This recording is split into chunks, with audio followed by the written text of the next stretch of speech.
being able to just stop, even for 1 minute or 2 minutes, is hugely beneficial.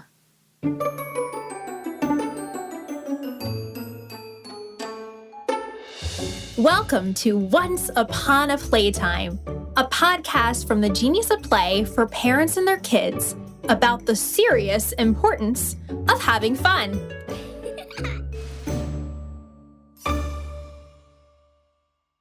Today's story is The Busy Bee Who Learned to Slow Down, a true tale about the value of free time. My name is Danielle Prescod, and I'm an author. I'm a Leo, and I'm allergic to cats. Danielle is too busy to have a cat anyways, but we'll get to that. Like she said, Danielle is a writer, and she, like so many writers before her, began her career with a diary. My first journal, I think, was an accident. My parents took us to Disney World in Florida, and they got us these autograph books so that we could go meet the characters and they would sign them. One day, the day that we were supposed to go to SeaWorld, it was a hurricane. And so we were stuck inside. So my sister and I were like writing in our diaries about how we couldn't go outside because of the hurricane. A storm canceling a day at SeaWorld sounds like a whale of a bummer, but it provided an unusual opportunity for Danielle, an unscheduled and unstructured chunk of time to do whatever. You see, Danielle was a busy bee. I always was in a hurry to grow up as well. I always was like trying to get to the next stage of life. Busy bees like to do lots of things. They explore new places, try new activities, and learn all that they can. In fact, Danielle had so much that she wanted to learn that she filled her schedule with lessons, and more lessons. She took music lessons. I played the violin. And when she wasn't busy playing the violin, she took horseback riding lessons.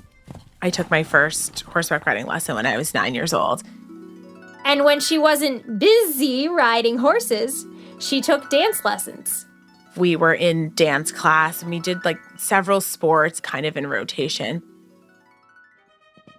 Music, horseback riding, dance, all of these things seem really fun. And for many kids, that's exactly what they are. But unlike Cyndi Lauper, busy bees don't just want to have fun.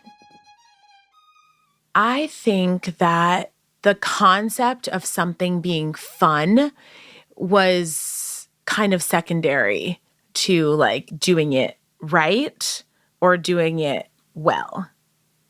Hold on a minute. I can sense some wasps swarming, ready to judge the parents, but put those stingers away.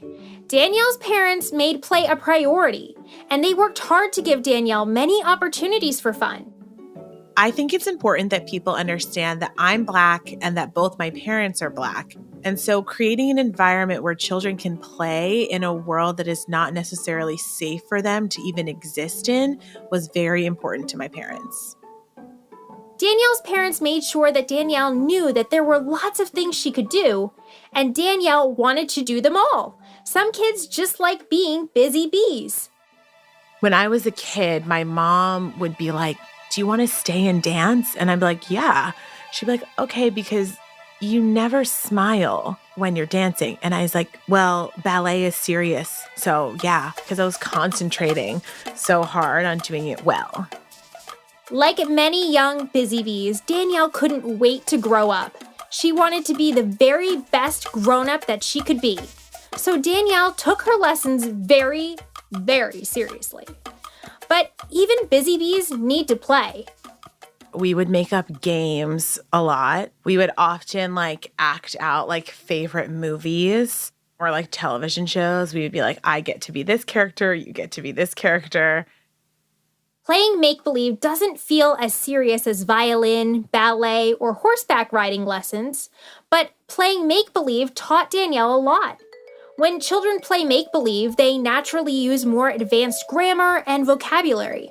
They also practice storytelling, empathize with characters, and just let their imagination soar. And those things are pretty important for future writers. Danielle also played with her whole family. Sometimes they would play board games.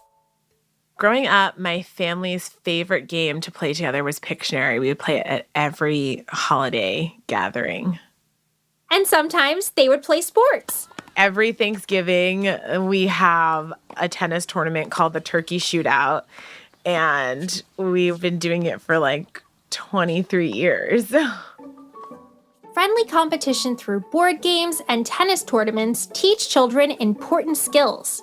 Competitive games help children learn resilience, the ability to bounce back after losing.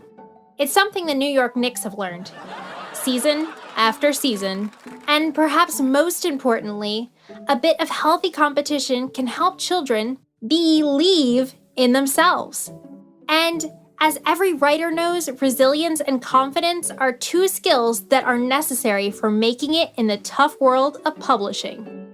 Play gave Danielle strong language skills, resilience, and confidence.